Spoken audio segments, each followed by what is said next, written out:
welcome to another DCU Daily. Hello, I am here, your host, John, not Jonathan. We don't do that here. It's just John. All right, just for all the people there's some new people coming in. We were getting some new subscribers. I just gotta make the record straight. John, John, is the only way to go. Jonathan crap. We don't. No. I'm just saying. I just got to make it clear. But we do have a ton of stuff for you today. Like always, Superman cast and premiere was in Manila, and it was popping. It was hopping and popping and locking and all sorts of stuff. We're getting some reactions for Jurassic World for 28 years later, possible news on X-Men, as well as a bunch of quick hits, as always, and some tracking in regards to Superman, see how well it's doing. We've been getting a whole bunch of different numbers these past few weeks, some not attributed to actual any sort of base knowledge, but then after the ticket pre-sales, we're like, okay, we got a little bit more, but we are there's a lot of varying between sources. But to join me today, we have Liz in the chat. Liz, how are you doing on this wonderful, wonderful Thursday? I'm well, thank you. Just like it's John, it's Liz with two Z's, gang. Get it right in the chat. I don't know how many times I have to tell you.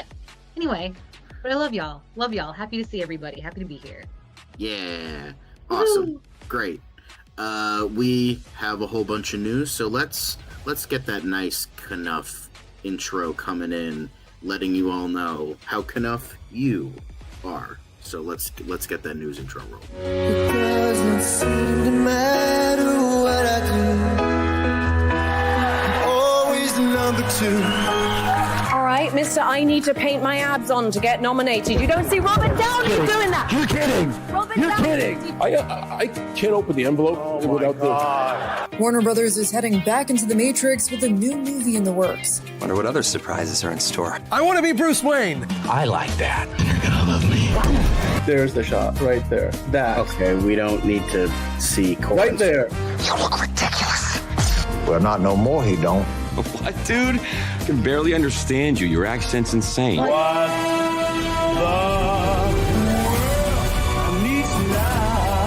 Give me a hand up.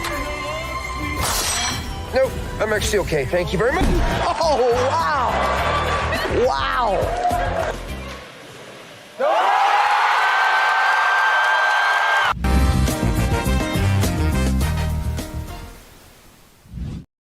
Man, I swear that John Cena and The Rock need to fucking kiss already. Oh, God I'm damn. telling you, anyone who's got some photoshopping expertise, please make it happen. We need AI. Can someone harness the power of AI for good here? We need to make that happen. No AI is good AI, but you know how it is. We are going to get into the news right off the bat. We're talking Marvel stuff about to a point. I mean, the Fantastic Four is right there. We're talking all sorts of Disney stuff, but Marvel superhero stuff. Because I know you guys don't give a shit about anything about this show unless it's superhero stuff.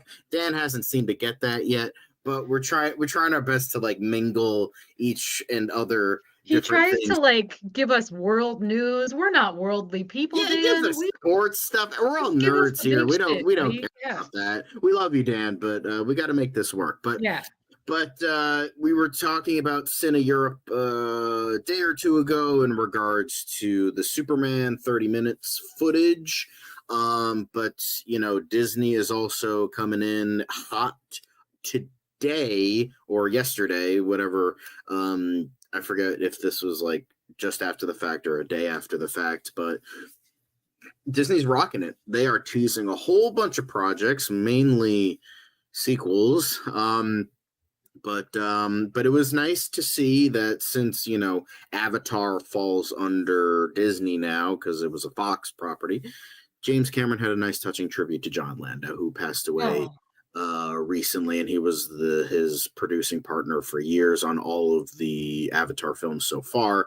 We're probably going to get a in loving memory for Avatar Fire and Ash. But what are your thoughts on this, Liz? Does this get you any more excited for any of these projects? Are you intrigued about any of these? Or just like, no, just give me a trailer?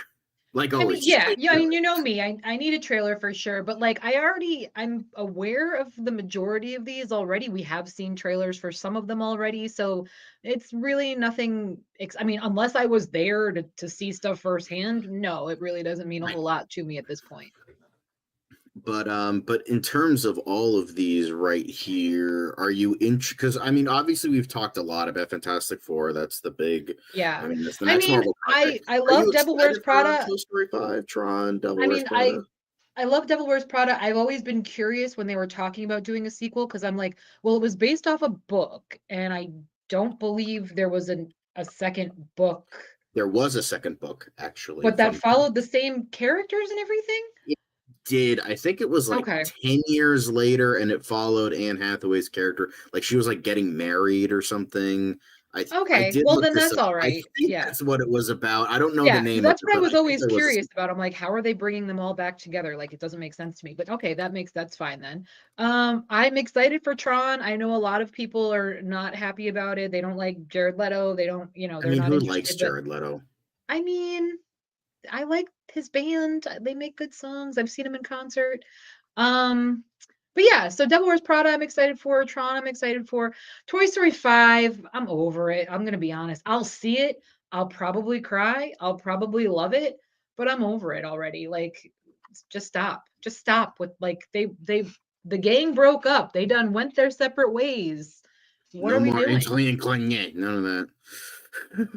We'll see. uh, We'll see what happens. but I don't know. I mean, the first movie's okay, but Toy Story 5, yeah, no. Tron Ares, no. That's I'm what I'm saying. honestly the only out of all of these, the only thing I care about is Fantastic Four. Like for me personally, Toy Story 5, I haven't given a fuck since Toy Story 3, Tron Ares. I can't wait for fucking Joseph Kaczynski to bury that movie with F1. Be like, take it, motherfuckers. Should have had me for Tron 3. They're doing better marketing than Tron, that's for sure. F1 is all over the place. Yeah. Yeah. So, I mean, there's some other stuff here. We got a little bit of tease for Avengers Doomsday, a little bit of Zootopia 2 or Zootropolis 2. That's how it is in Europe. So that's probably how they marketed it here.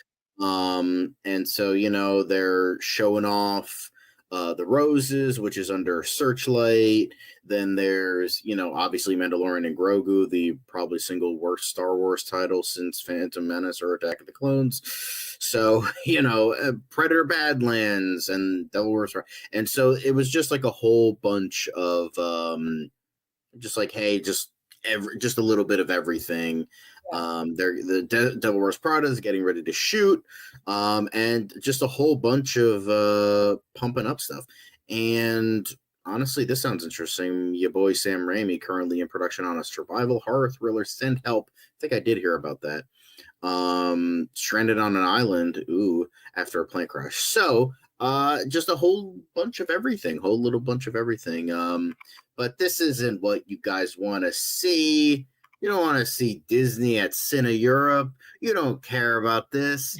You care about Superman. That's why y'all came to click.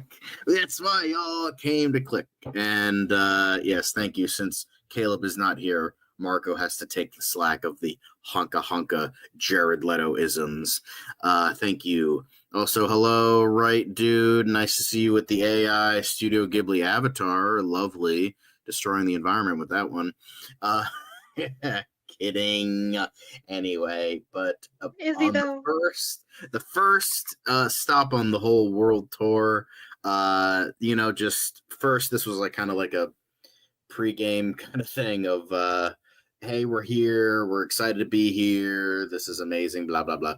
So this is the first stop on their big like their farewell tour before the film comes out, their big tour. So just like a cute little video, just like being like, hey, we're here before we get into the festivities. And then we got into it. They got into it, and they goddamn, they really they're really going in on this. Like, the money is endless in regards to Yep. this. It really Yep. really is. This movie needs to make $3 trillion to break even from this marketing budget. I mean, just buy all the watches and mugs and scarves and T-shirts and backpacks and. All right, yeah, she has a fucking I- name. Like, I don't be a dickhead.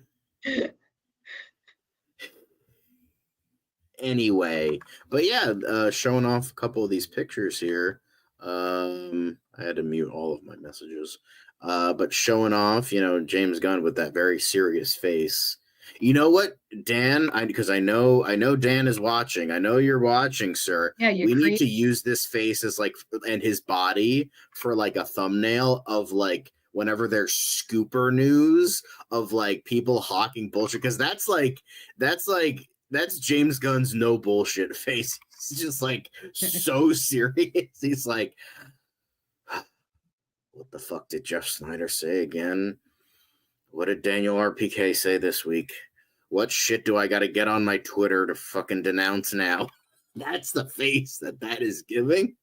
I don't think he meant to. He probably just has a little bit of a resting bitch face, but still funny.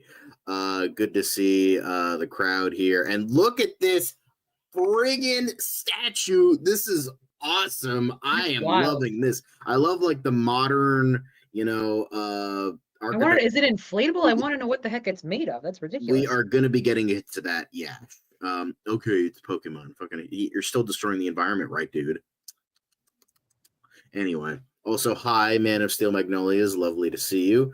But I love that. I don't really like modern art stuff, but the way it looks, it kind of reminds me of Gort a little bit. I don't know if anybody here knows retro 50s sci-fi, but he looks like Gort a little bit. Yeah.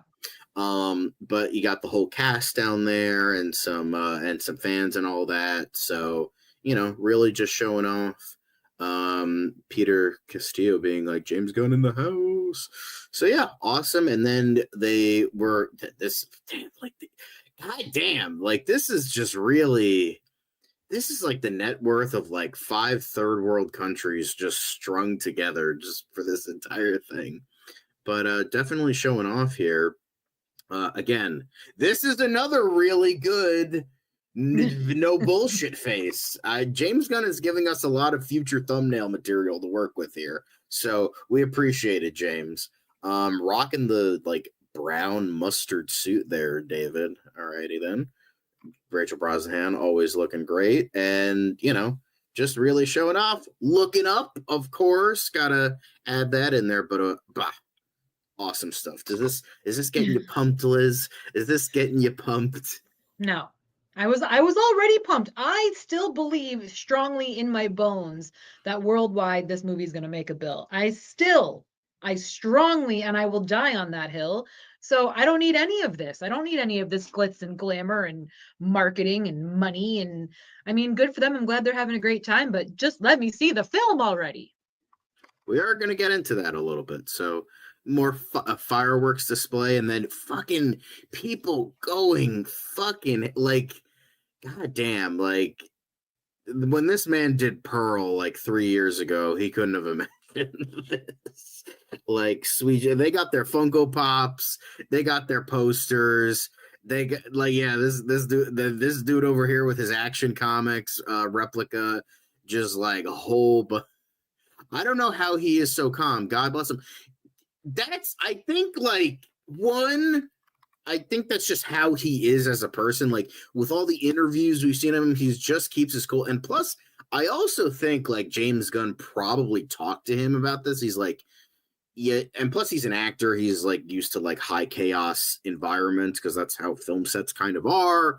Yeah. And then I'm sure James Gunn was like, "You're gonna be the biggest man in the world for like at least a year. This is kind of a big deal. You're gonna just but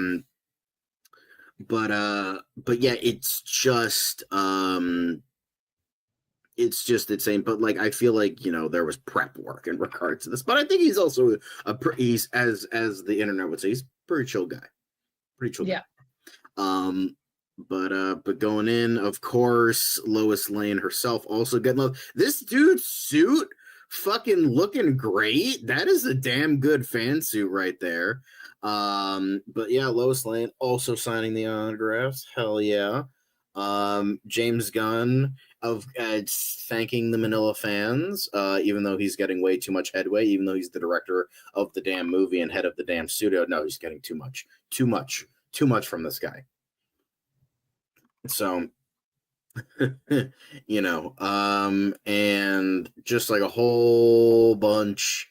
God, this is just insane. A whole bunch of stuff to, get pumped for, and that awesome statue. So yeah, Manila was rocking it. They were rocking it. It was a rock star party, and just absolutely loving to see it.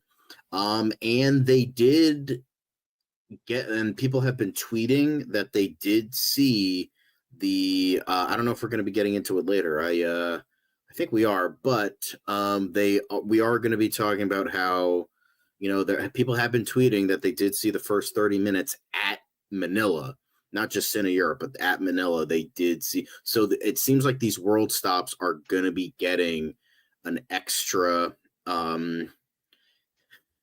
little bit, so that's great too.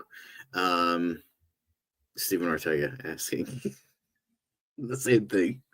We just went over this, Stephen.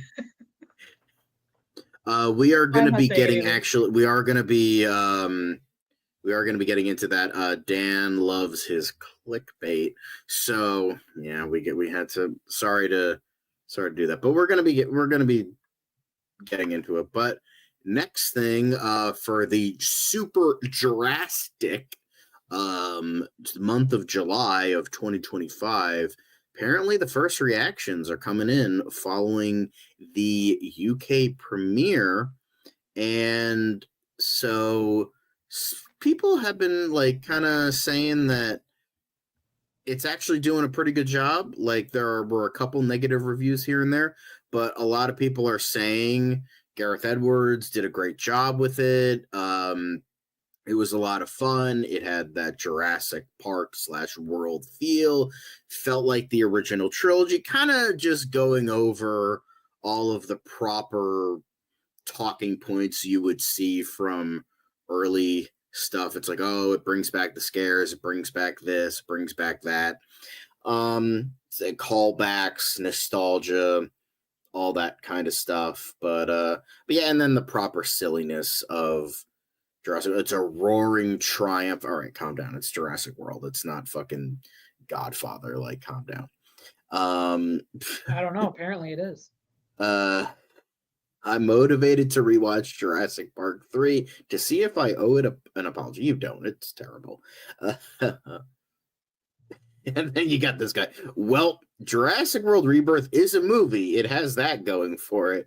So you do have a couple people being like, it's okay. Yeah. Listen, but I've said it before. I'll say it again. Jurassic Park fans are just like Fast and the Furious fans. It doesn't matter what they do. It doesn't matter what dinosaurs are featured. It doesn't matter what actors in it. People will flock to the theaters and see these things over and over again. As long as they keep making them, people are going to keep watching them. So yeah. I'm looking forward to it. I do enjoy the films for the most part. I think they're interesting. I like what they do with the special effects, with the dinosaurs and all of that jazz. So, I go for the entertainment value of it. I don't go thinking that it's going to change my life. And if that's what you're looking for in every feature film, I've got some really bad news for you. So, just take it for what it is. Take it at face value. See it if you're interested. Don't see it if you're not. Leave it there. That's all I can say. Are you shocked by the reactions, John? With the no, because I mean it's pretty much like as you were saying, the Jurassic Park / world stands love these movies, and people love dinosaurs. But at the same time, there hasn't been a good Jurassic Park movie since the first one. I mean, Jurassic World kind of came close, but it still wasn't that great. But yeah, only the first one is really the only good one. So like the truly like great one, awe-inspiring. Even the second one wasn't the worst. The third was like the third was when I was like over it. At that point, I was like, and then they tried to, I've seen them all. I've seen every single one. I enjoy them for what they are, but I agree. The first one is still the greatest one. Yeah. But this isn't the first. This isn't the only first reactions we're going to be getting for a upcoming movie. One for a little bit sooner, and that's 28 years later, debuting with a 96% on Rotten Tomatoes. 20 years later is apparently unconventional, stylish, and surprisingly moving. I think it's safe to say that unconventional and stylish are definitely words that covers most of Danny Boyle's filmography. He definitely is a filmmaker that's always trying to do new things, is doing really good things. Sometimes it doesn't always hit the mark, but he's always like trying to do different and new things. And 20 years later, I am very excited for it. I saw someone in Letterboxd. They cried like 5 minutes after the movie was over, not in a scary way, and they were moved kind of way. Listen, I was so excited. I had all the time in the world today, and I couldn't wait to come in tonight and be like, announcement gang, I finally watched 28 Days Later. I finally watched 28 Weeks Later, whatever. They're not available to stream for free on any service. And I'm assuming it's because of this movie coming out. But as you all know, John and I have a strong stance that we are not paying for a service that we're already paying for. So unfortunately, I'm not going to get to see this film because I can't see the previous films anywhere at the moment. So I'm bummed about it because I was prepared. Like I said, had all the time in the world. I was going to sit down and breeze through both, come in here, make you all proud. Not happening. It's on Pluto TV for free. 28 Days Later is. I'll check it out. I don't know. Supposedly, I'm literally staring at it right now. No, I've never gone on Pluto TV, so I'll have to check it out. I have time tomorrow, but and 28 Weeks Later is on Tubi. Yes, I saw Tubi. Did you even look? It said Tubi and it said Pluto, but I don't have either one of those downloaded on my smart TV. I will go home and set it up. I don't know things, but regardless, the fact is, if they care about getting butts in seats, they should make this more accessible for people. Is my point. It's supposed to be on HBO Max. It's supposed to be on Paramount Plus. It's supposed to be on Amazon Prime. Every single one you got to rent, even on YouTube. Do you have Hulu? Yeah, it didn't come up. 28 Weeks Later is on Hulu. Okay, well, good. All right. Well, then I'll go back and make y'all proud. I'll try it tomorrow. We're good.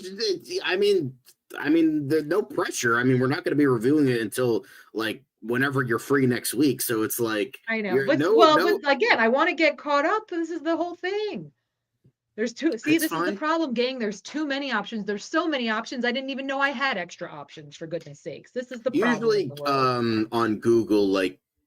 I mean, I know Google's like, oh, Google sucks. I asked my Alexa, I searched it on my smart TV, and it gave me 4 options, and none of them worked. So, okay, I guess they don't want to let the freebies get any type of airtime. I don't know. I'll check it out. We'll see what happens. I will say, I think, but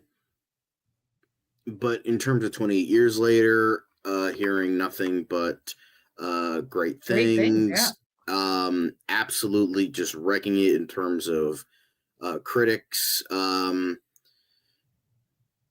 So it definitely is bringing in a lot of political aspects. So that's not surprising, especially for Danny Boyle, and especially for Alex Garland, who seems to be very politically motivated as of late.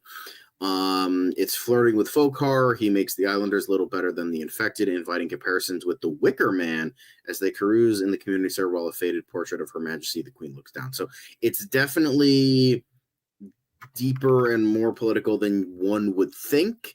And so Maverick, all right. Just trying to one up each other. I made it with an iPhone. I made it with a camcorder. I did this. As long as I don't have to pay extra to watch it, I'm fine. Do what you got to do out there. You know, hit the thumbs up. Creative. Hit that like button, guys. But yeah, this is definitely because I know we were just talking about it. How like, oh, they haven't released the embargo yet. That means it's gonna suck. Well, then guess what?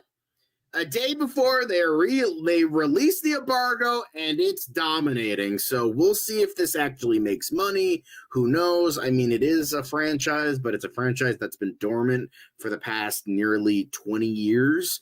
So obviously we'll see. I'm still stoked for this. It looks really good. Has an amazing cast. Thank you about the shirt. I'm supporting Cillian Murphy. Let's go There with you are. that. So yeah, I think I hope this will do good, but it seems like it's going to be at the very least good critically and audience wise. Who knows about box office, but I'm very, very excited for it. But also premiering, it did lower a bit. It was 100 for a while, and then it went down to 96, and then now it's down to 91. It's still 91. It still has really good reviews. 28 years later, taps into contemporary anxieties with the ferocious urgency of someone infected with rage virus, delivering a haunting and visceral thrill ride that defies expectation. So awesome. Great to see it. But moving back to the super Jurassic side, kind of a little bit, well, at least Marvel, at the very least Marvel. So they are adding a movie to the 2028 slate. And it seems like what they're doing is now... It seems like there's going to be a running theme here in regards to their future output, and it seems like they might be... They're going back to 4 a year. They're keeping that December. Yeah, December. they're going back to 4 films a year, which is just enough. No more, no less, and that's fine. It really should be 1 to 2, but that's just my opinion. I mean, one a quarter. It's all right. It's just like superhero fatigue. No, we're just gonna keep the fatigue going by just onslaught of bullshit. We're just gonna double down. They can't. I mean, you can't get tired if you always stay awake. That's apparently Marvel's mentality now. Listen, I don't have a problem with it, provided they don't also have 10 different accompanying TV shows that everybody has to keep track of. That's been my biggest issue with them. I have no problem with 4 a year if they're connected, if they all make sense, how one leads into another one. But then when you have the shows thrown in the middle too, they expect us to be all caught up, that's when I have an issue. So 4 is fine, but we'll see what happens as far as the Disney Plus side is concerned. I mean, I just love how right after the news of Thunderbolts is one of the worst grossing movies after Brave New World. All right, 4 movies, 4 bombs a year instead of just 3. DC's spending that money. Marvel is too. They're just spending it on different apparently things. There is an untitled movie coming out December 15th, 2028. And it might be some are saying it might be another Avengers movie after Avengers Doomsday and Secret Wars. But it also might be the upcoming X-Men film. Apparently, your boy Jake Schreier. Now, none of this is confirmed just yet. Right. A lot of these articles are saying it's confirmed. It's only talks that Jake Schreier, who worked on Thunderbolts, is now working on that. He might be directing X-Men. Now, I do think it makes the most sense because he dealt with a team movie that deals with a lot of mental health stuff, which is kind of feeds into X-Men a little bit. Those higher themes, which is also, because the whole mutant struggle is related to race relations and all that. So that makes sense. But Jake Schreier might be, helming X-Men in the future. But as the biggest Marvel stan here, what are your thoughts on this, Liz? Do you think if he eventually gets a job, do you think he would be a good choice, or do you think there would be someone better out there for? No, I don't have a problem. X-Men? Yeah, no, I don't have a problem with him doing it. I don't want to talk about it at all, quite frankly, because it's 2 years down the line. We don't know for sure if it's anything. I'm tired of being disappointed by X-Men projects. As you all know, they're my favorite in the MCU and the Marvel universe. So,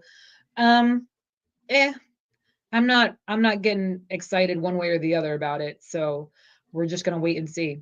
I want confirmation and I want a trailer. But I see no point in talking about what ifs, especially what ifs that are 2 years away. So That's 2 3 years, entirely fair. you know? But so it's all about mites. It might be coming out in 2028. That's a couple years after officially that the Fox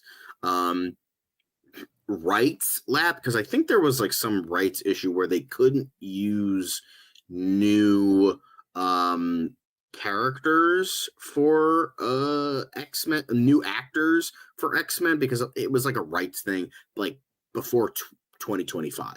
Like they couldn't like do anything with the characters, anything new with the characters. They had to use the Fox actors for whatever reason. But I think after this year they're free game, so now they can cast their own MCU actors for the foreseeable future.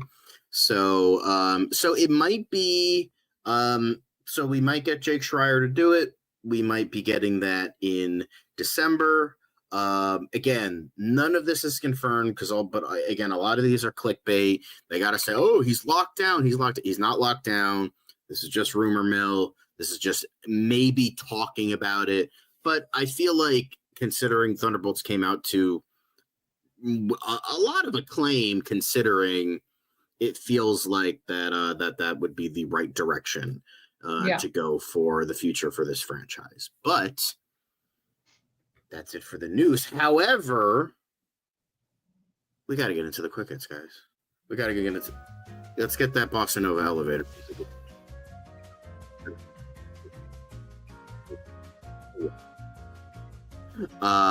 So let me first off gotta do that, and then we're gonna continue on with Marvel stuff, and we're heading back to a very old rumor that was circling WandaVision for many weeks. They're bringing are they now finally bringing in Mephisto? Well, apparently according to the episode titles, which is Take Me Home, Will the Real Natalie Please Stand Up? Because, of course, We and Danger Girl, Bad Magic, Karma's a Glitch, and The Past is the Past. Apparently, there is some speculation that Karma's a Glitch might contain a Mephisto hint because the M is red in this announcement for the episodes.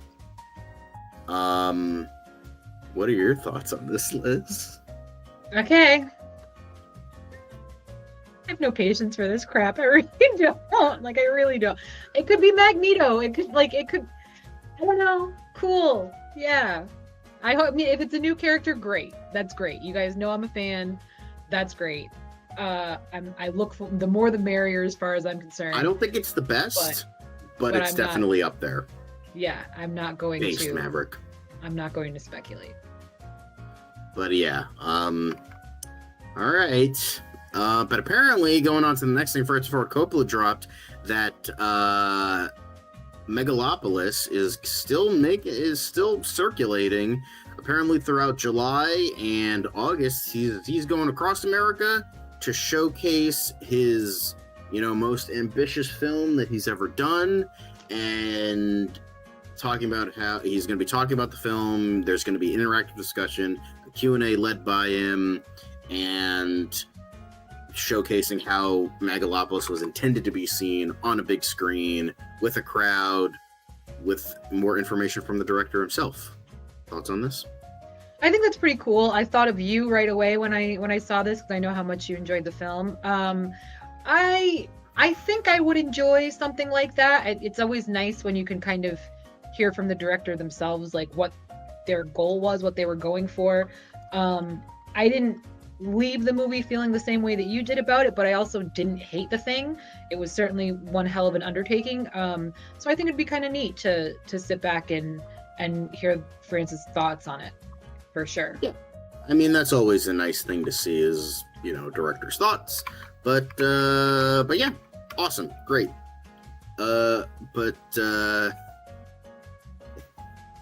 So people are talking about, I fear this would actually work on me in real life. It helps that they cast 2 different actors for Clark and Soups. Just a cute little thing about the idea that they really made Clark Kent look different from Superman. They didn't do anything. That's just David's face. For some reason, the man never looks the same from one minute to the next. To be fair, like giving him the skibbity riz yacht haircut, broccoli shit for Clark Kent, and then like not having the broccoli shit. No, for a Superman, it's good. Is pretty good, but yeah, very cute, very lovely. Loving to see it. But and then, yes, Maverick, it is Nick Cage's uncle. Yes. Fun fact about that, actually, Nick Cage, he picked his stage name after, and he named it after one of the inspirations was Luke Cage, because he's a huge comic book fan. So Luke Cage was part of the reason why Nick Cage got the name Nick Cage. So next up, apparently NCIS, this is still pumping along. Tony and Ziva sets September release date on Paramount Plus. Thoughts? Don't care. Good for them. Cool, neither do I. Next up, this was funny. Chan did an interview for People talking about his franchise work, his family, and all the things that make Jackie and Chan, how he doesn't Chan. understand any of the jokes in Rush Hour, and he still doesn't understand why people think the Rush Hour movies are funny, which is just hilarious. But I mean, I will say, I think it was like, he did the first Rush Hour sequel. He's like, I did it for the money, but then for the third movie, I saw how many people love the movies, so I wanted to do the third one for the fans because they loved it so much. So Jackie Chan is still a nice, wholesome man. So it's on People's YouTube channel, so if you want to check out the full interview, it's there. But just showing why Jackie Chan is still the beloved legend he is today. Next up, Resident Evil outfit Constantine and After producer lined up next franchise hopeful in the shape of Kate Stewart's steamy suspense series, Ravenhood. Thoughts? Cool. Yeah, I don't know what this is. Anyway, but it's based on a book series, as so many new projects are nowadays. Good for them. I'm sure it'll be great. I'll probably see all of it. So cool. Yeah. Also, apparently, Bruce Lee and Jackie Chan films among kung fu classics set for AI remakes. What are your thoughts on this, Liz? Yeah, they're being entered into some kind of like AI database. So yeah, I guess cool. I mean, I'm not a huge fan of AI doing stuff, but all right. As long as people are making money, I'm ready. This is the beginning of the end for art, but whatever. But we did have Carla Gugino news a couple days ago, but now we have more. She is apparently to star opposite Lou Taylor Pucci in Winthrop film based on cult podcast Knife Point Horror. Thoughts? Good for her. She's a very lovely lady. I met her at Comic-Con a couple years back, and it's always exciting when she gets new projects, so good for her. She's a nice gal. Cool. Big news for Mindhunter fans. A lot of people were unhappy following the second season of Mindhunter since David Fincher essentially left the project because he just wasn't feeling it anymore. But it may return as a trilogy of films, apparently according to Holt McCallany. Yes. What are your thoughts on this? Yes, please. Yes, please. It's actually a show I watched and enjoyed, even though it was really scary sometimes. Love that show.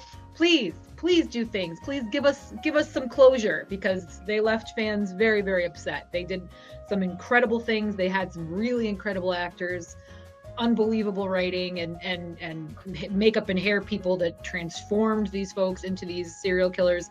It was something else. I love this show. If you guys are a fan of serial killers type junk, this is the show for you, is all I can say. Terrifying. I don't know. I fell asleep during the first episode, so I never got a chance to watch it. Lord. But I just know my friend keeps going on and on and on about how they canceled this show, and how he hates David Fincher for essentially leaving the show as is. So the only reason I want this to happen is so he can finally shut the fuck up about it and stop being a little pansy ass fucking bitch. He feels the way we all feel. Listen, we all feel. So that's all I say. That's all I say. We Just were bring all it back cheated.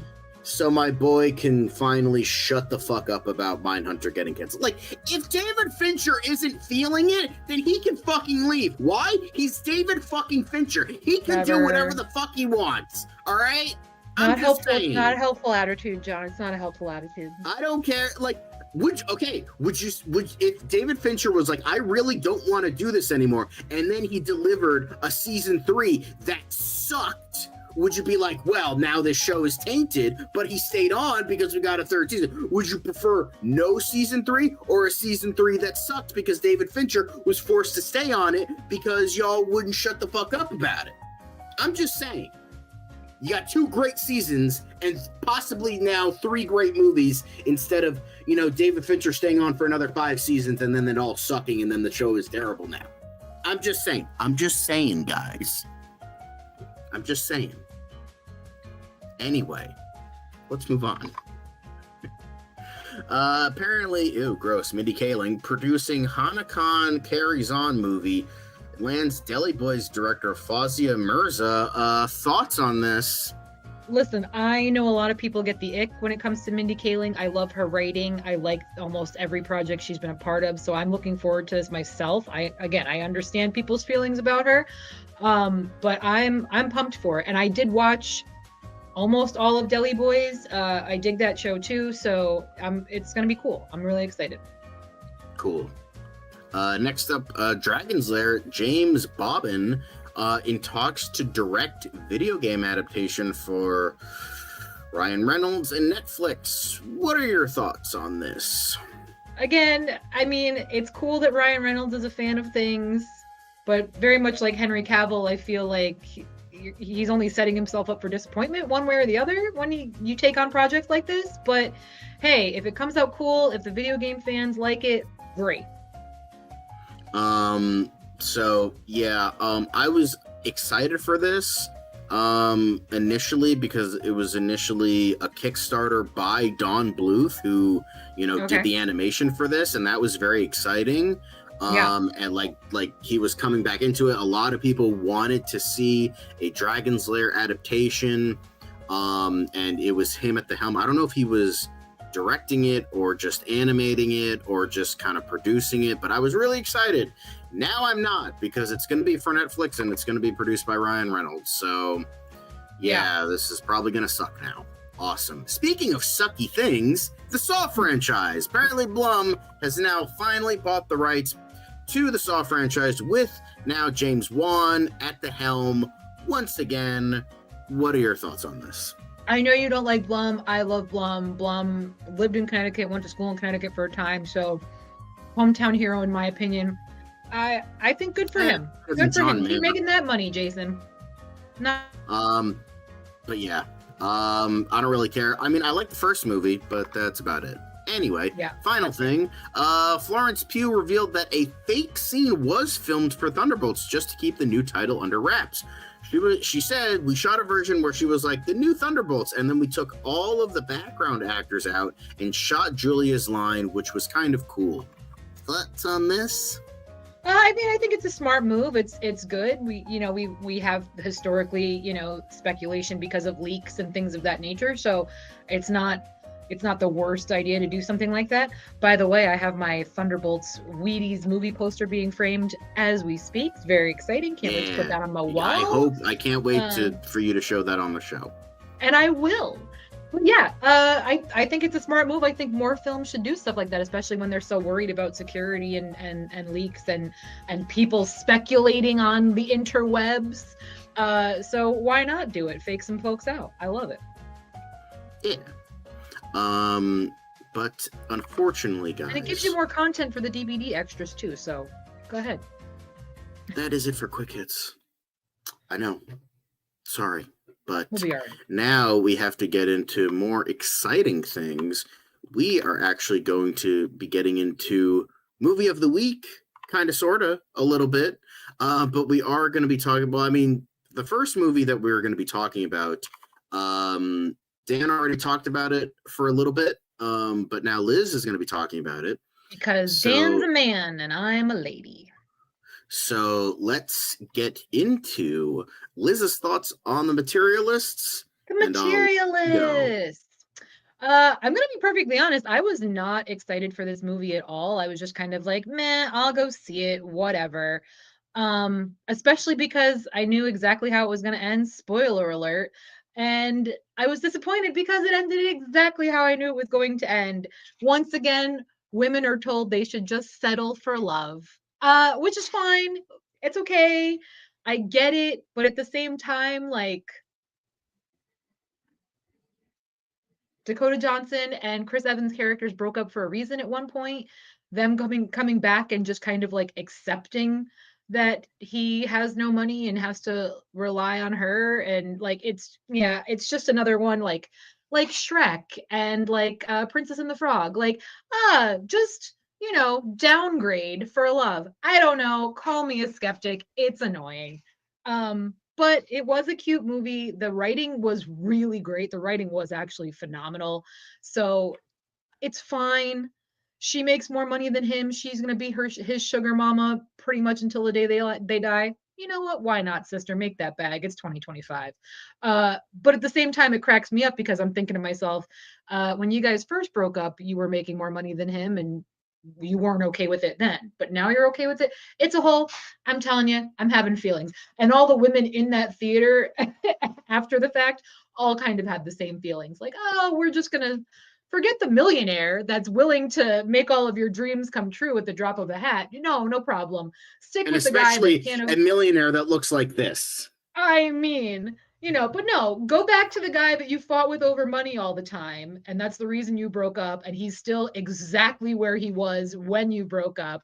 Not a damn thing has changed as far as his circumstances are concerned. But now all of a sudden it's fine and you can accept it and it's no big deal and you can come live with me. Like, ladies, come on. Again, not that I'm saying you should settle for money, but settling money is a hell of a lot better. Especially in this economy. Yes. I mean, I'm just, again, but like I said, and I said this to the women that were sitting behind me. I said, if she had just accepted him for who he was the first time around and was willing to foot the bill on the majority of things, they never would have broken up in the first. Like, there was a reason she had an issue with it then. Now all of a sudden she doesn't. That was my only real hang up with the whole film. His circumstances didn't change. Hers didn't really either. But there's something about you. I just can't quit you. I don't know. But again, it would have been funny. I will say this. It would have been funny if, like, in the last 5 minutes of the movie, like, Chris Evans, like, they're like all happy and shit. They're like, maybe they stop for gas and he heads into like a gas station and he does a scratch off and he wins $10 million and boom, that's how the movie ends. He's like, hey, I'm rich now. Hey, and then it ends. Yeah. I mean, listen, like I said, the writing was great when he proposed to her. Because again, it's called The Materialist. Literally the entire film is about how marriage is in some way an agreement, is some type of financial agreement. I know what I'm walking into, you know what you're walking into. We're merging our lives together for one reason or another, and we kind of have to weigh the pros and cons of entering. I get it. But at the end of the film, when Chris Evans' character does propose to her without a ring, because heaven forbid he makes any type of money, he says, would you like to make the worst financial decision of your life? Which was cute. But at the same time, I was like, see, like, if I was 25, that would be adorable in hearing. Does not make it not terrible.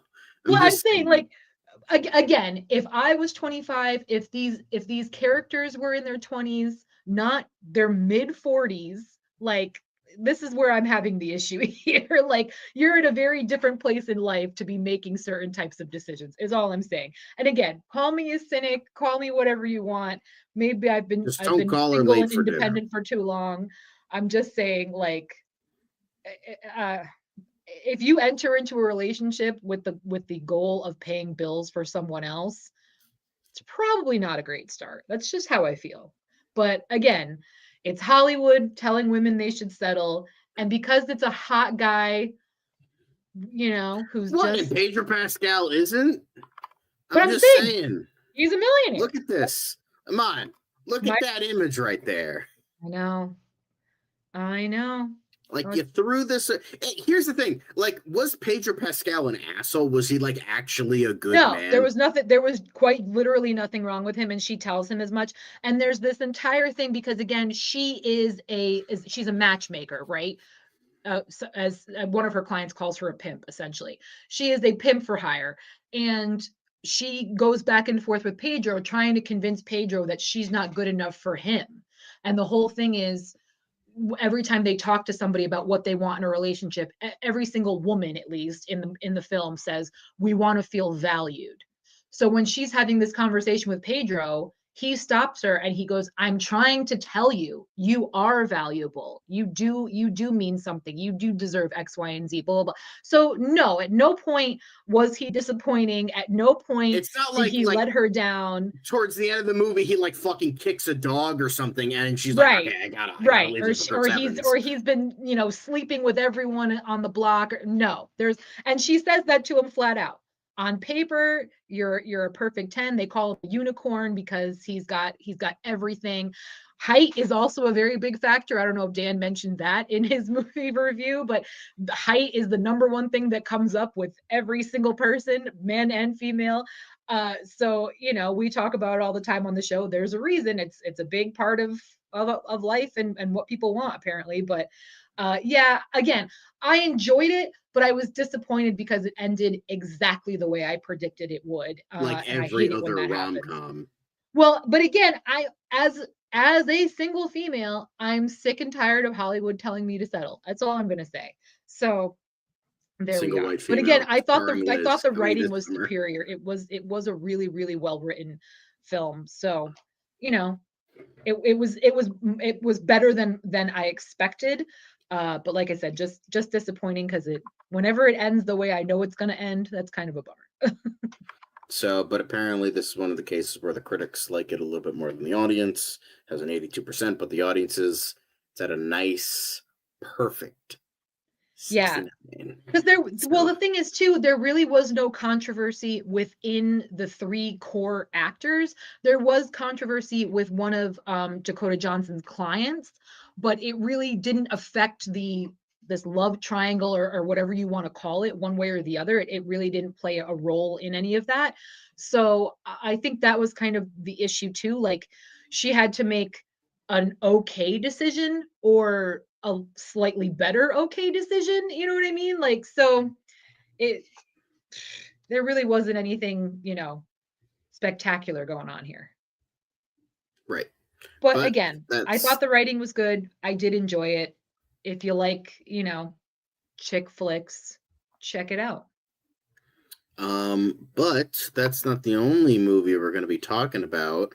We are going to be talking about How to Train Your Dragon, going from an more original movie to a not original movie, but we are going to be talking, well, you're going to be talking about that. I don't care enough about this. I mean, I don't have much to say. If you've seen the first film, go see this one. I will say the special effects were unbelievable. All of the renderings of every dragon in this film was phenomenal. I mean, they really did a wonderful job. I'd been shitting on the hair and makeup this entire time because in the trailer, all of the hair and makeup looks just wildly fake. I mean, for Christ's sake, look at Gerard.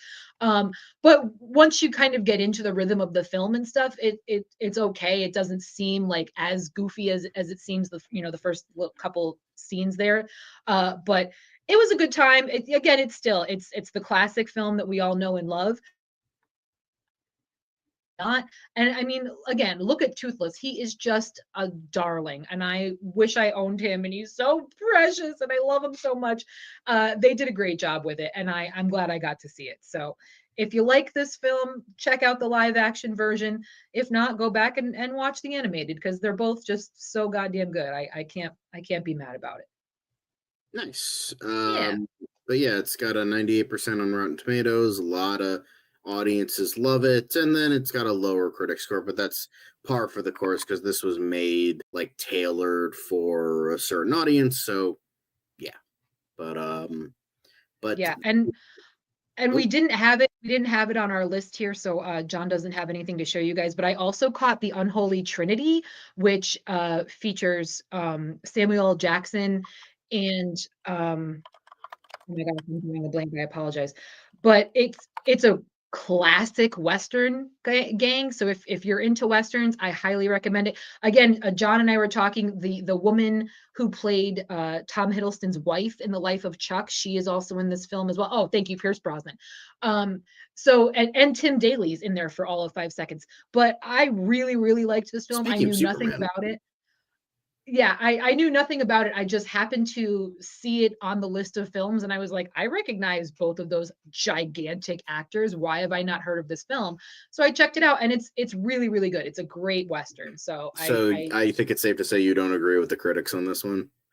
I don't. No. I enjoyed it. I like, but again, it really is a pure Western as far as I'm concerned. So I liked it a lot. It was a nice surprise to check out it this weekend at the theater.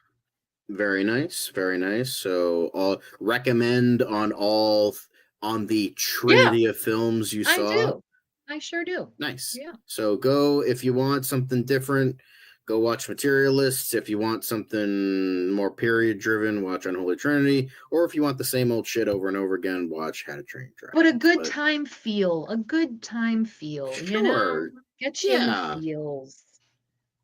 Something like that. Warm the cockles of your heart, Johnny. Come on. Don't say that.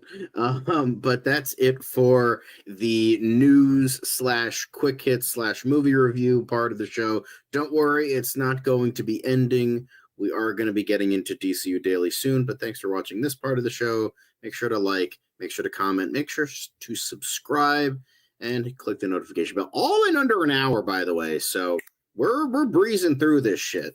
Once Lizz is on and just like has one word answers, that's we're gonna like finish this in under 2 hours. That's what I bring to the table. So let's jump right into DCU Daily. Hello everyone, welcome to another DCU Daily. I'm John. Nice to see you. Hello there. And we also have Lizz here. Lizz. Hello. There it is. Boom. Moving on. But unfortunately, very, very unfortunately, we do have to start off with some saddening news. Apparently, Alan Freeman, who was speaking of marketing, he was heavy for marketing and filming executive for a lot of great films, and Superman being one of them. So we just wanted to, commemorate him. And apparently he helped make early market research and film promotional strategies the industry standard. So rest in peace, Alan Freeman. Were you aware? I know this may be a silly question, but were you aware of this guy in terms of the film history aspect, or no? I was not, but still, clearly he meant a lot to the franchises, and so it's always a shame when we lose a member of the family. So R.I.P. All right. We're gonna learn today. Dan is always, yeah, I would hope so. So that's not my fault. They go on and on and on about like business shit I don't care about. And that's oh hey, Caleb, nice to see you again. Honka, yes, rest in peace honka. to Mr. Freeman here, but it's felt a little empty without you, unfortunately. So nice to see you. Nice to see you. But yes, rest in peace, Mr. Freeman. Wherever you are in the known universe, fly high, look up. Thank you for all the work you've done in the history of film. And may the force be with you. And may the force be with you always. And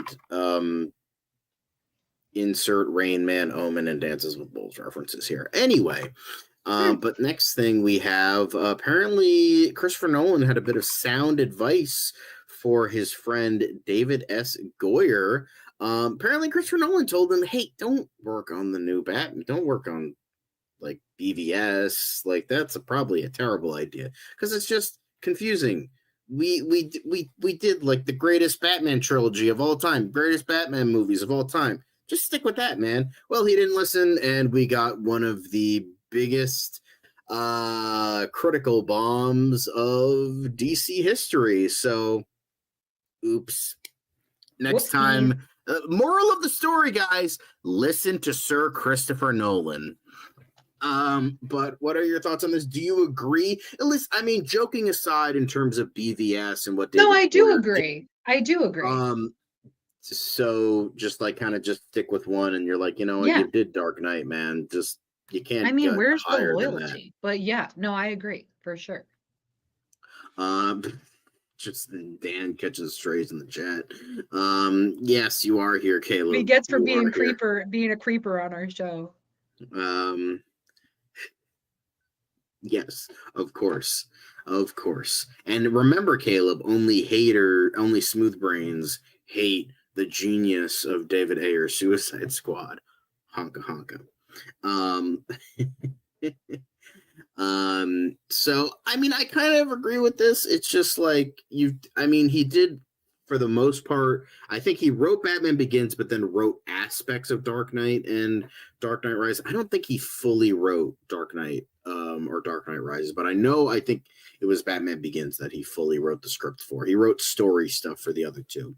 But I would say I don't think his reasoning is right. Like, oh, because it'll be confusing. It's like, I mean, there's room for different interpretations, even for the same writer. I mean, you can work on the same. That's like saying, oh, don't do like that's like Mario Puzo writing Superman, but also writing Godfather. Well, you can't do both because both involve fathers dying, and it doesn't work, and it would be confusing. Like that's like very dumb reasoning. But I mean, I would say like. The thing is, David S. Goyer is a pretty prolific, like, comic book writer, movie writer, all that stuff. Also, hello, Antonio. Yes, Jonathan Nolan wrote the script for Dark Knight, and I think it was in between. It was like Dark Knight and Dark Knight Rises. They were trying to crack Dark Knight Rises, and that's what happened with Man of Steel. David S. Goyer wrote that instead. And I think it was like a collaboration between Nolan and Goyer for Dark Knight, but I think it was only John Nolan for Dark Knight Rises because I think David S. Goyer couldn't crack it, which definitely shows in the final product. But yeah, I think his reasoning is a little weird, but it's like, and at the same time, Goyer's pretty prolific he did write the Blade movies, so like, he did work on other comic book films before this, so it wasn't like, I mean, if we're talking about loyalty, bro went from Marvel to DC real quickly, so it's like, I think the reasoning is weird, but I'd say like, I think if you were part of the Dark Knight in writing that, just like, you're not going to get better than that. Just stay hands off and let somebody else take it. And they already kind of did with Chris Terrio. He came in to fix BVS after. I guess Goyer's script was terrible enough that they had to bring in another writer. So, yeah, I think weird reasoning, but I can kind of see it. But, yeah, again, moral of the story, listen to Sir Christopher Nolan. But moving on to the next thing, we are going to be talking about Ya Bald Boy, the muling and aura farming Lex Luthor over here. But they're trying to, showcase the villain side, because we haven't really been talking about, like, Lex Luthor didn't for like the first few months, like the teaser, even the first major trailer, he wasn't really like at the forefront, which is like interesting. I understand it's a Superman movie, but he is the main villain of the movie. You'd think there would be a little bit more, but now it feels like that they're starting to like really showcase like the behind the scenes, both like the images and the video they posted, the sneak peek. I feel like they're showing more and more of this iteration of Lex Luthor, who looks baller. I think he's really nailing in a lot of various aspects of what makes this character so good. So, and I like how James Gunn says, "All right, everybody, let's have fun here." So that's cool. Lex Luthor. I mean, yeah, he's evil and good looking. So that just come on that now, just John. makes sense. How many times did I tell you? Come on, he rocks that black suit. I can't rock a black suit like that. I can't rock a suit. Period. Johnny, don't do that. Yes, that was Terrio was very much like, ooh. And Terrio, it's funny, this man won an Oscar and hasn't made anything that great ever since. So That whoopsie daisies. happens. Sorry, happens. Chris Terrio. He is I will say his Lex Luthor has given me a bit of high evolutionary vibes, kind of the over the top Silver Age yelling, and then at the same time giving us kind of a lot of kind of a over the top thing. But I think I feel like it works for the tone here. I mean, you gotta have to find a whole lot of fabric. Lots and lots of For fabric. goodness sakes. But we do love seeing Lex Luthor here. Love seeing ya boy, just rocking it. Yeah. But now we're getting into something people probably don't really care about that much, but NASCAR. For all you Southern folk watching who are into this kind of thing, NASCAR really pumping those Superman gas pedals. I don't know, but they're showcasing the love and appreciation for the fastness of Superman. I don't know. Do you watch NASCAR? Does this excite you in any way? They're spending a hell of a lot more money. That's what they're doing. Holy cow. You know how I expensive mean, the it is car to wrap looks a NASCAR? cool, I guess. Woo! But it's going to be on track for June 28th. So in And that's going to cost them 9 days, penny. 9 days, they're going to be showing that. So if you're into that, Wild. cool. Hey, good for them. But something I care about a little bit more, crypto. There he is. So This thing was they stupid. are This was doing dumb. a whole lot of Dumb. cuteness here, and they're doing like a whole motion poster of like gets tickets. I now, will say, I guarantee you after this film, like the adoption of cute little white dogs is going to skyrocket, which is great. So that's cool. I mean, Good- that's good exactly for- what happened to Finding Nemo, like I'm saying, clownfish good for pet and adoption, the Dory fish went through the roof, which was not good because a whole bunch of fish died after that because they were not supposed to be in freshwater, and a lot of fish died. Anyway, do your research, gang. Do your research before you adopt, okay? But also adopt, don't shop. But we liked it cars over and over again. Start your engines, definitely. Same thing with 101 Dalmatians. I can't with you people. I can't. I adopted a soulless CGI lion after I love the marketing in Manila, like the Jeep Superman. I like that. But some sacrifices are necessary. Honestly, I mean, if you can find one, if you can find a mosquito somewhere, then cool. I bet you people bought a lot of like lizards and chameleons and stuff after seeing the Jurassic Park movies. Why not? Maybe even a Komodo dragon. But yeah, a lot of bearded dragons, maybe.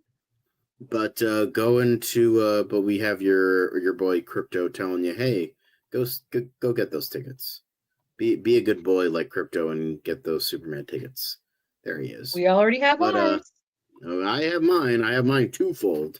So hell yeah. And Superfly Nerd, the marketing for this movie has been insane. Dare I say super? I'm hyped. Yes, I am too. But the next thing, the thing that we were talking about the other day, Timex and acclaimed filmmaker James Gunn unveil limited edition Superman timepiece ahead of the summer's highly anticipated film release of DC Studios. Yeah, but they're not showing it to us, so I don't care. They're not showing it. It's funny. They say they revealed it, but you can't friggin' see it yet. Right. To whom? But apparently they're it's gonna be made with steel. That's all we know. Because apparently on their website, it just says coming soon. We don't even get that on the damn website. Annoying. So if you can, if you have the money for it. But you can get the fossil watches now, so go get those. Get like a second mortgage, give up your firstborn son if you really want a Timex. But hey, they're spending the money. Why the fossil ones are expensive, but Timex is like hold my beer. So we'll see if this is in any way affordable, Well, likely not. But, you know, if the people can afford it, then by all means, enjoy a nice Timex Superman watch. But moving on a little bit, we know more and more about David's interview with people. But he did talk about this early. I finally sat down and watched the interview, but he was talking about like early on how he was like, people tell me I look like Superman, but don't realize that I'm, you know, playing him, because it's like people have gone up to him and been like, you know, you look like Superman. I'm like, well, who are you talking about? Are you talking just about the character, or are you talking about the guy in the movie? Because of course I know him. He's me. Hello there. I am the guy. I'm the dude. So it's just funny how, like, even though people will try to convince you that, oh yeah, they would 100% catch that Clark Kent is Superman, can't fucking see it right in front of their goddamn faces. So I'm just saying, you can blow smoke out your ears trying to convince me that you can tell. You can't tell. I'm sorry. It's just like when shit happens like this, Henry Cavill, literally under his own face in Times Square in a Superman shirt, nobody went up to him. Tom Holland literally told someone to their face he's playing Spider-Man. They didn't believe him. Christopher Reeve, when he was in Clark Kent garb, when he was filming it in England, and Roger Moore witnessed, like, when he would come in Clark Kent, nobody would go up to him. Yeah, that's Superman. Everybody would go up to him and recognize him. So I'm just saying, people could be like, oh, I'd be able to tell. I'd be able to. Well, congratulations, but you're not the main character. He is. And guess what? Because of that, you're not going to recognize him. So please shut up. You're not the main character. But Man of Steel Magnolia is coming in. Heat Vision that like button. Yes. Thank you very much. And exactly, enterprising. People are too busy to really look at people. Because, like, Superman, he's flying all over the place. He doesn't really do a ton of, you know, press and like really like a ton of like close-up images. I mean, sometimes he does, but for the most part, it's a blink and you'll miss it thing. And the thing is, who's looking at every Bob, Joe, and Alan walking on the street that kind of has dark hair, a good jawline? Because the thing is, people don't assume that he's one of us. That's another thing. There's a lot of context for this sort of thing. Nobody believes that Superman is amongst us, hiding himself, quote unquote, hiding himself. He's not really hiding himself, but in terms of the context of it, and nobody thinks that. We know because we read it, we watch it, we talk about it. Or like, oh yeah, I'd be able to recognize him. Yeah, I would do it. Yet every real life occurrence of this shows that you wouldn't. Like literally every single time, I have told my parents 6, 7, 8 times. They're like, who's the guy who's playing new Superman? Who is he? David Corn said, oh, yeah. And then like 2 weeks later, they forget. David, how do you forget a name like David Cornsweet? That is a name to remember. So I'm just saying, like, he can hide. If you think you can recognize him, sorry, but you are full of bullshit.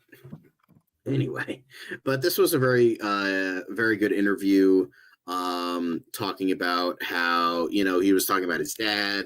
He was talking about how he was getting cast in the role, how he kind of started his acting journey, how you know, how he keeps like a good luck charm for his auditions. It's about 20 minutes. Again, it's on People's YouTube channel. So if you want to go and watch him and Jackie Chan. And Jackie Chan, yes. If you want to watch your boy David and your boy Jackie, then by all means go watch these. I didn't get a chance to watch Jackie Chan's, but I did watch this one. Very informative, very interesting, and it's only 20 minutes, so it's not too it's not like a 6-hour video essay on the McDonald Fry Cup in 1996, just going on the full TISM video essay role. So yeah, just quick thing and very informative. So I thought that this was very fun to see. But moving on to the next thing, going from one character to another, we have Lois Lane here, Rachel Brosnahan. Apparently, Phyla from Guardians 3 visited the set.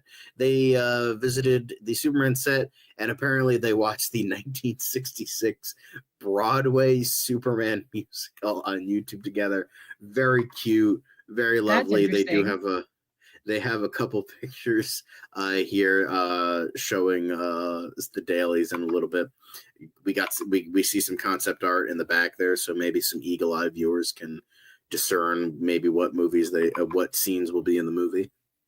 But yeah, this was really cute. And yes, there is a Superman musical. It's a bird, it's a plane, it's Superman. It got televised a couple of years before the Christopher Reeve movie came out. So yes, it's real. So it's interesting. I watched a bit of it. It's bad. It's very bad. So but it's good campy fun. But yeah, I thought this was cute. I don't know if you have any thoughts on this, but very cute to see. I did again. I was not aware that there was this musical, so that's a thing. But yeah, it's cute. Cute little moment.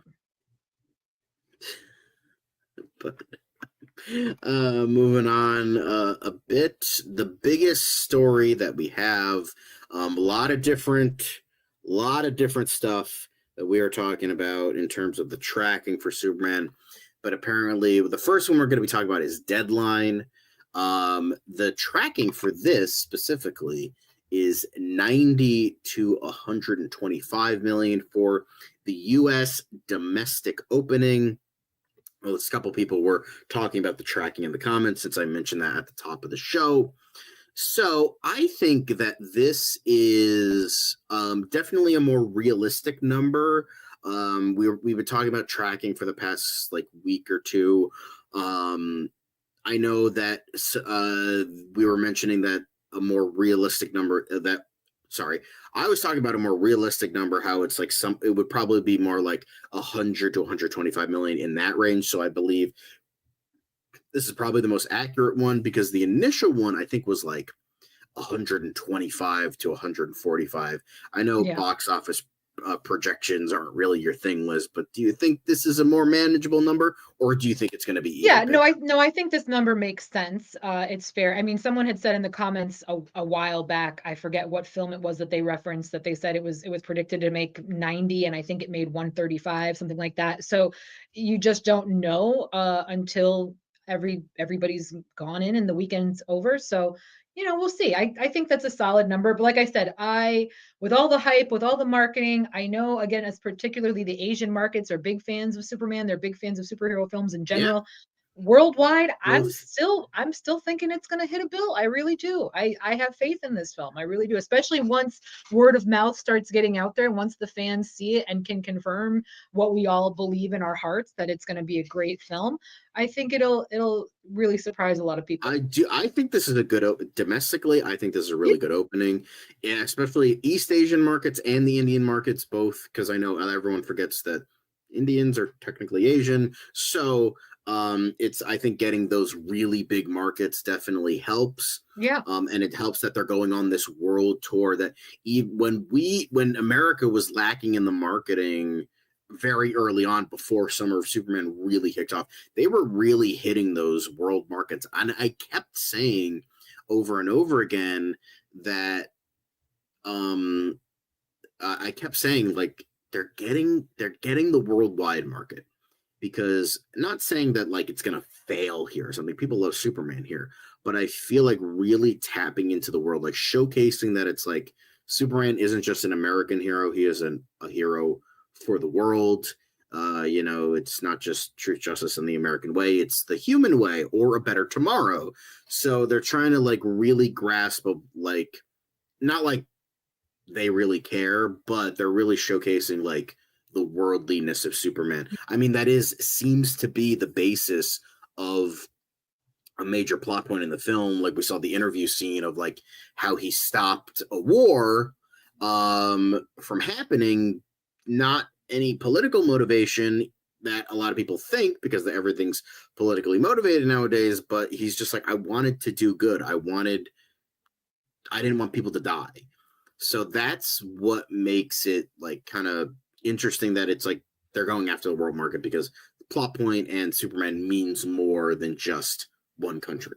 So Right. I like that a lot. They're hitting the world tour. I mean, New York and LA are part of that world tour, but it's also like they're going to like Manila and Rio and all these other places that you wouldn't think of for like such a homegrown American hero. So I think that's really great. But I bought 10 tickets, but need to wait till Sunday to see it. Will be tough. God damn, Man of Steel. Jesus. That Be a is tough. fucking That is, millionaire over here. yeah, Like that is rough that's over like there. that's like $500 right there. Holy shit.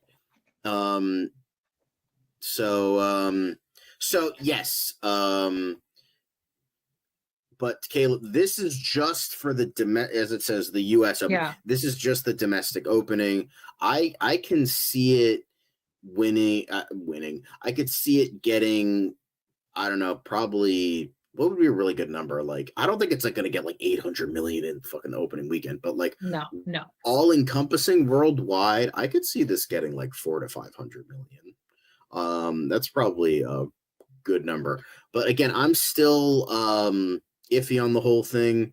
But I mean, I did say I don't have the piece of paper anymore. I do have it. I had to put it on a spreadsheet because people kept giving us our people had to keep giving us their predictions, and so I had to, do that. But to remind you, my prediction for myself was worldwide ending was $768 million, and Liz, yours was $772 million. Do you want to change that? Do you think like pure billion or like 1.2? No, I'm gonna keep it there. I'm gonna be hopeful for a bill, but I'll keep it at the 750, whatever it is there. I was just Googling how many movies have made $1 billion at the box office. There are 53 movies that have grossed $1 billion or more at the box office. So again, I have no qualms about hopefully saying that I think this sucker could do it too. So we just got to keep spreading the word, gang. You got to spread the word. You got to get people out there. Yeah. Enterprising, fingers crossed, at 700 mil within 2 weeks. Yes, that's, I think, cha-ching, very much so. Yeah. I mean, you have 2 tickets to it, John. I'm going to see it in IMAX. I prefer to watch things in Dolby, so I'm probably going to see it again in Dolby after the fact. So we're, if you really did buy 10 tickets, great. Well, let's just keep this ball rolling. All right, cool, happens. Enterprising. There you go. Nice. Do we have you, Enterprising? Let me see. There you are. Well, yours was actually at 780 million. So, well, that's what I had you as. So we are going to move you up a bit, and then we're going to move you to 900 million. So you're going to be right under Super Blink and above Man of Steel Magnolias. So you're going to be at the 900 mark. Boom. There we go. Actually, we're going to put you, just the way I have it, I got to put you above Super. So you're in between Angelica Kate and Super Blink. So there you go, Enterprising. You're at $900 million now. Yay. But yeah, I do think, yeah, I think that's, as long as it makes 600 million, I think that's, and it will, I think it'll be fine. 1 billion for me if the film is rewatchable. So I'll change yours to 900 to 1 billion. I'll do that for you. There we go. Perfect. Anybody else got predictions? As we still have a couple more articles to go through in terms of what other websites and sources have been saying about the tracking, but yeah, I mean, Lizz was just saying this. Keep in mind, China takes a big play on Hollywood movie market, and the fact that they're stopping in Beijing a day before the release will definitely give this film a boost. So that's also saying something. But yeah, I think. But yeah, you were saying that we showed that, but did you see what Sean? I don't know who Sean O'Rourke is, but please let us know what he posted. But Maverick being a troll, he's like, mine is 999.999.999, not a billion. All right, Maverick. All right, I'll write that. I wrote that down for you. Okay. But yeah. but yeah, Enterprising, I have a good feeling it's going to be too much if fun film to ignore. Too much. I think he meant of a fun film to ignore. But yeah, I think we are going to move on to the next thing. So this is what the Hollywood Reporter was saying. Their tracking was for 135 million, so higher than the 90 to 125. 135. I think that's still like okay. I think that's being a little bit more hopeful. Yeah. But as they said, opinion is sharply divided as to how high the superhero pick can fly when it hits theaters, with some suggesting a much lower range of 90 to 120, like Deadline.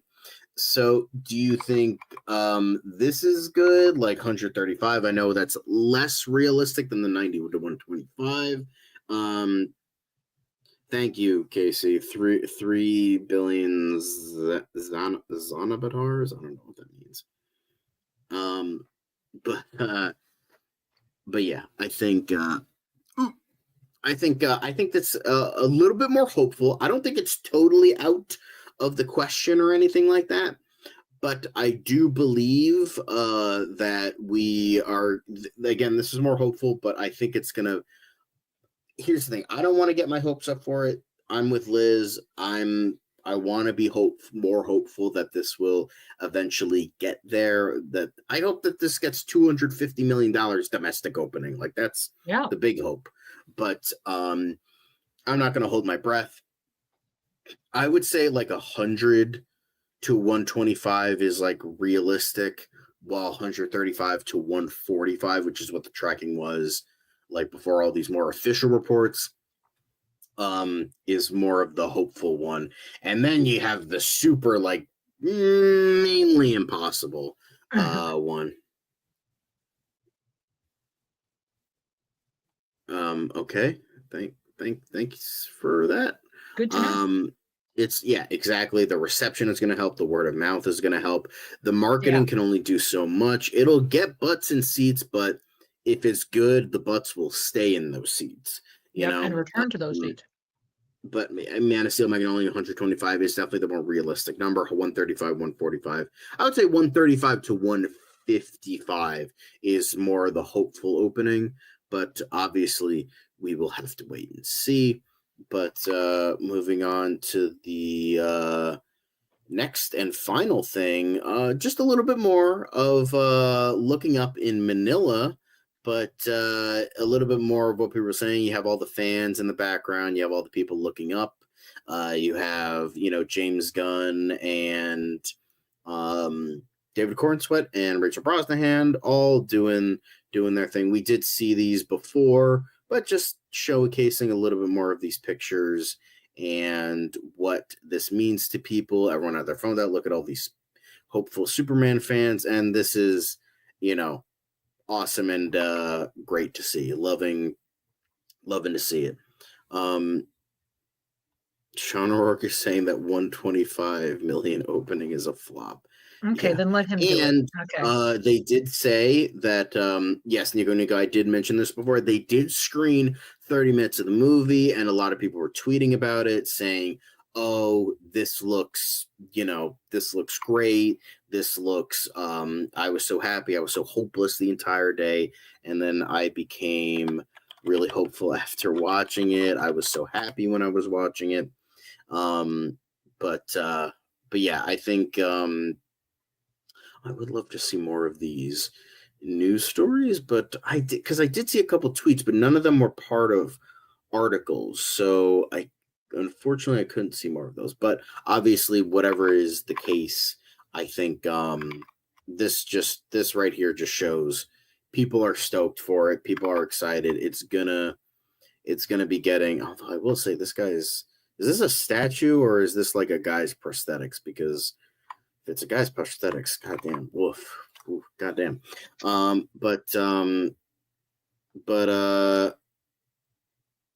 But yeah, that's great news. Fantastic Four will take a chunk out of it, making billion, but fair play. I mean, yeah. Well, I mean, we'll see. We all have tickets to both, so exactly. Not necessarily. It's just more superheroes for us. That's all. Yeah, wowie. This is the most unpredictable summer box office ever. Better statue than PVS's, I guess. I mean, I don't mind the PVS statue, but yeah, this is hopeful to see. As we were talking about, the tracking is about 90 to 135. Some have it on the lower end, some have it on the higher end. But obviously the reception is going to take into account, and we will see. You can only go so much after pre-sales. But yeah, I mean, after both Brave New World and Thunderbolts bombed, there is kind of less hype. And Fantastic Four doesn't have the edge that Superman has. Superman is the trifecta of the most popular superheroes of all time, of Batman, Superman, and Spider-Man. Those are the most popular. Spider-Man's still the most he's the third. Spider-Man and Batman are still more popular, but he's still the third most popular superhero in the world. So yeah, Fantastic Four has a lot to live up to that in regards. I hope both are great. I'm not holding my breath for Fantastic Four because it has more to do, because Superman has gotten good movies in the past, and Fantastic Four has not. So that is also kind of dragging it down a little bit. And people are still thinking that Pedro Pascal was miscast as Mr. Fantastic. But there are others that are so happy to see America's Sweetheart in the movie that are like, screw it. So I'm hopeful. It's mostly realism, but I have a little bit of hope. So I'm going to say 125 will be I think it'll scratch that at maybe like 115, 120 for the domestic opening. If I were to take a guess in terms of the worldwide opening, maybe 300 to 400 million. What do you think, Liz? Do you think what do you think the worldwide opening will be? You're talking about for Fantastic Four? No, for Superman.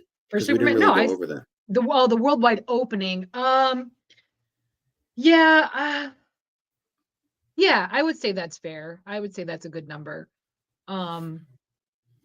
Yeah, because again, July we already know is a stacked month for films. People are going to have to make choices, especially folks with families. It's all about what the kids want to see, and what's the most family friendly. So yeah, I think that's a fair estimate worldwide for opening weekend. Absolutely.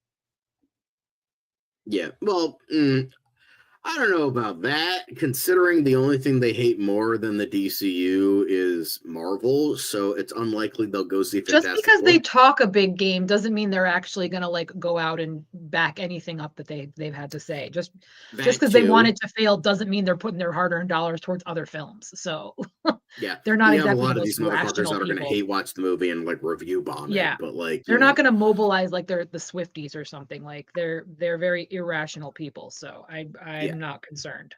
I'm really not. But that is about it for today, guys. That is done for DCU Daily.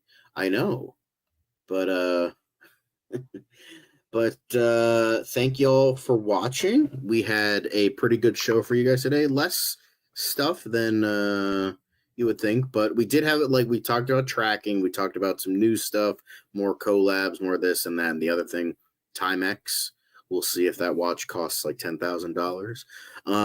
But make sure to like, make sure to comment and subscribe. Make sure to leave those comments after we go live, because we're going to have the Q&A session tomorrow. We might be doing a fan casting Friday tomorrow. I don't know. I don't think so, but we will see. But I'm happy that you guys came in today. We had a whole bunch of people, Enterprising, Caleb, Maverick, Bass Reeves, Right, dude, Antonio, Man of Steel, Magnolia's KC, Hunter Iggy, and all the usual suspects, but some new people also came in. Angelica K came in, but Thanos was right. Haven't seen you before. Hello, welcome, Bass Reeves, coming in with the hate. Thank you for that. Thanks for the support. And then Kid Lorenz, I don't think I've seen you before either. But thank you all for watching. We love you guys. We do. We sure do. Truly do. But make sure to, since we love you so much, maybe give a little bit of that love back. Give us a like. That's all we ask. But again, look up.